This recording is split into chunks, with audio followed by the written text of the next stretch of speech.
శ్రీ గురుభ్యో నమః. శ్రీమాత్రే నమః. మాతాపితృభ్యాన్ నమః. శివశ్రీ శర్మ మాడుగుల అనే యూట్యూబ్ ఛానల్ వీక్షకులకు స్వాగతం, సుస్వాగతం. నూతన హేమలంబి నామ సంవత్సర ఉగాది శుభాకాంక్షలు మొట్టమొదటిగా. తదుపరి మనము చెప్పుకుంటున్నటువంటి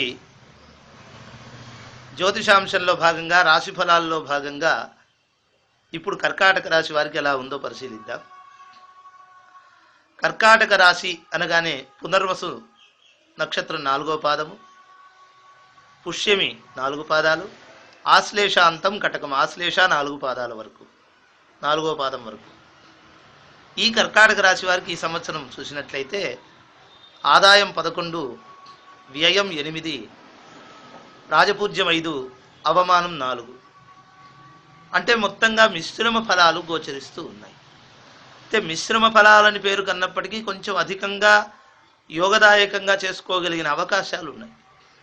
మొట్టమొదటగా ఈ సంవత్సరం సెప్టెంబర్ 12 వరకు తృతీయ స్థానంలోను గురుడు, తర్వాత చతుర్థ స్థానంలోనూ సంచరిస్తూ ఉన్నాడు గురుదేవుడు.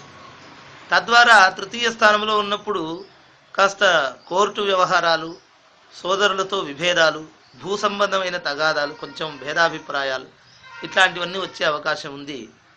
ఆ తరువాత కూడా సెప్టెంబర్ 12 తర్వాత కూడా సౌఖ్య లోపము, అభద్రతాభావము, లేదా విద్యలో ఆటంకాలు, విద్యార్థులకైతే విద్యలో ఆటంకాలు, ఉపాధ్యాయులకైతే ఆ విద్యాలయాలలో తమ వృత్తులలో ఆటంకాలు ఇట్లాంటివి ఏర్పడే అవకాశం ఉంది.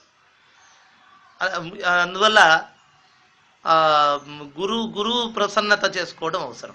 అలాగే రాహువును బట్టి అయితే ఆగస్టు 17 వరకు ద్వితీయ స్థానంలో, కుటుంబ స్థానంలో ఉండటం చేత కుటుంబంలో చిన్న చిన్న కలహాలు, విభేదాలు, అలాగే ఆగస్టు 17 తర్వాత రాశిలోకి రావటం చేత శారీరక అసమానతలు, శారీరకంగా అసౌకర్యాలు, చిన్న చిన్న రుగ్మతలు వచ్చే అవకాశం ఉంది.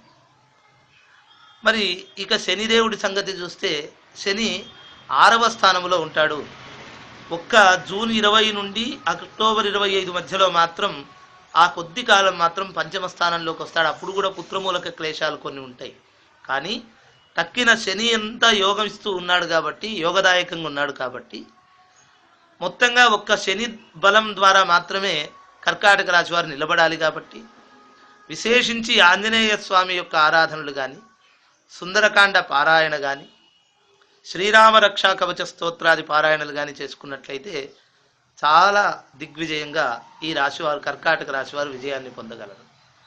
లాయర్లు, మరి ఉపన్యాసకులు, జ్యోతిష పండితులు మొదలైనటువంటి వారందరూ కూడా వాక్ సంబంధించినటువంటి దేవతా బలం అంటే సరస్వతీదేవిని కానీ, లేకపోతే బుద్ధిర్బలం, యశోధైర్యం, నిర్భయత్వం, అరోగత, అజాడ్యం, వాక్పటుత్వం చ హనుమత్ స్మరణాత్ భవేత్ అంటూ హనుమంతుని యొక్క స్మరణ గాని చేస్తూ వాగ్బలాన్ని పెంచుకొని సాధించుకోవలసి ఉన్నది.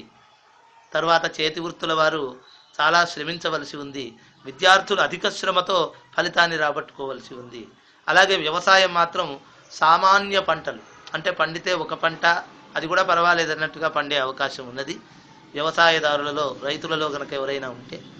కనుక ఇలా ఈ సంవత్సరం కర్కాటక రాశి వారు అనేక శ్రమలకు ఓర్చి, శని ఒక్కడే యోగిస్తున్నాడు కనుక శ్రమ చేసినంత మాత్రాన శ్రమకైతే ఫలితం ఇవ్వకుండా పోడు కనుక ఖచ్చితంగా శ్రమ వల్ల మాత్రమే, అధిక శ్రమ చేస్తూ దైవారాధన ద్వారా మాత్రమే ఫలితాన్ని పొందగలదు. కాబట్టి ఆ విధంగా కర్కాటక రాశి వారు విజయాన్ని పొందుతారని ఆకాంక్షిస్తూ ఇది నచ్చిన వాళ్ళు లైక్ చేయడం, షేర్ చేయడం, కామెంట్ చేయడం చేస్తారని ఆశిస్తూ జయోస్తు. మీ మాడుగుల శివశ్రీ శర్మ.